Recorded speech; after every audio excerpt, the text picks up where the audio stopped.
Okay, so this is going to be a quick little video on why floors fail, or one of the reasons why floors fail. Now, you've got different methods of installing tile on floors. There's uncoupling membrane like Ditra, etc., and a very common one still today is using a backer board as an underlayment. A backer board could be the Durock, it could be Wonderboard, it could be Hardie backer board, or a cementitious backer board in general. So you put the leveling bed of thinset. It doesn't have to be a high quality thinset. It can be a lower end thinset. If you don't put the thinset underneath it, what happens is you don't have 100% contact between the backer board and the subfloor. The leveling bed provides a layer between the backer board and the subfloor so that the entire backer board is in contact with the floor. And omitting that can cause problems. So, and then the other thing you have to do is you have to tape all the seams. And the reason you tape all the seams is so that you can create a monolithic plane of the backer board to set your tile on. So that way when the floor moves, it moves as a unit. If you don't tape the seams, they can move as individual sheets of backer board. So what happens is you get cracks in the tile. It doesn't happen every time. If you don't follow the directions and put the thinset and tape the seams, it's not going to guarantee that the floor fails, but increases the odds tremendously. So the odds of it failing are much greater. Whereas if you follow the manufacturer's directions, put down a layer of thinset, tape your seams, now you're creating the best possible conditions for the floor to last and perform as it's designed to perform. So that's why many of these backer boards installations fail, and they crack along the seams because they're not installed properly. You're supposed to you can use roofing nails, galvanized roofing nails, usually hot dip galvanized roofing nails, or backer board screws. You can't use drywall screws. Drywall screws are not intended for installing backer board either on walls or floors. The alkalinity of the backer board will corrode the screws, and plus the drywall screws are not thick enough. The shank is not thick enough to be able to hold it down properly.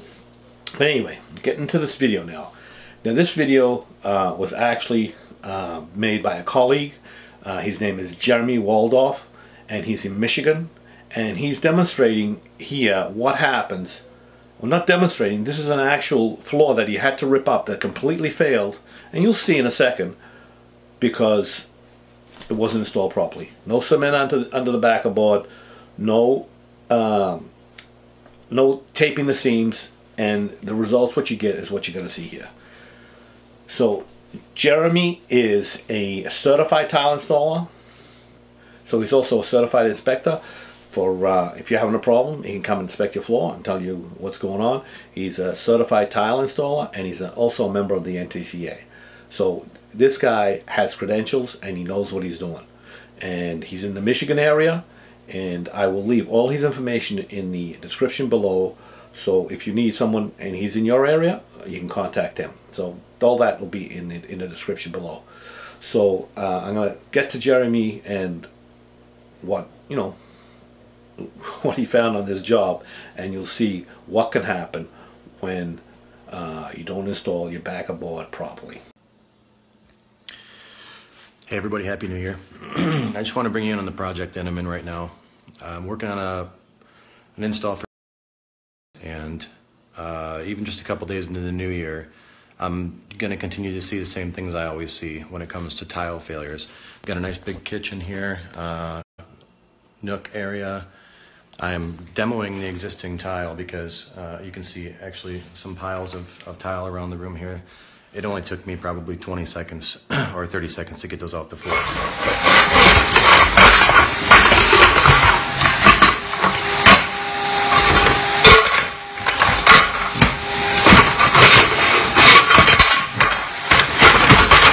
The complaint here is that the grout is cracking and the tiles are chipping when I'm walking on it.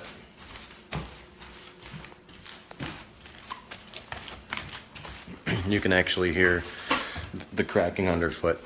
There's a few major things going wrong here that I see almost all the time. One, you can see the trowel marks in the thin set. There really isn't a whole lot of thin set on the back of these tiles. You know, that's barely got any coverage at all.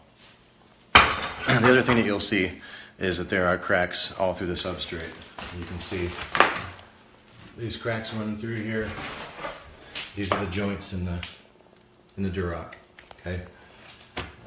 Normally, you would want to tape all these seams with a fiber tape so that doesn't happen. But actually, in this case, it doesn't really matter because there isn't any thin set underneath the board at all.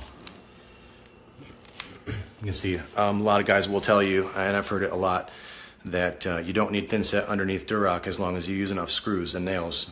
Just in the past 2 weeks, I've replaced probably 600 or 700 square feet of tile just because they didn't put thin set underneath the Durock. So it's unfortunate because this, very nice couple, they should have a long-lasting tile assembly, but cracking grout, cracking tiles, those types of things don't happen unless the installation is done improperly. So I do have to take up the Durock in this area, but unfortunately the rest of this tile through here will probably come up in about 5 minutes. So just important to get a qualified tile installer to do your project, and even if you can't get one, at least get someone on board who knows what they're talking about. They can help you make sure that your project lasts. It's not worth spending the money if you don't. So Happy New Year. Okay, so as always, leave your comments in the comment section below. Check me out on Patreon. I do exclusive stuff on Patreon, so you won't see it on my YouTube channel. I've been making videos for YouTube for over 10 years, since 2007. That's almost since when YouTube began. And it takes a lot of time and effort, so if you can support me on Patreon, that'd be great. So check it out. Leave a link in the description for that also. And always, don't forget to subscribe. And I'll leave links in the cards in the top left-hand corner, and I'll put also some useful links to my online store and other stuff, and also in the description. Thanks. Hope you enjoyed the video.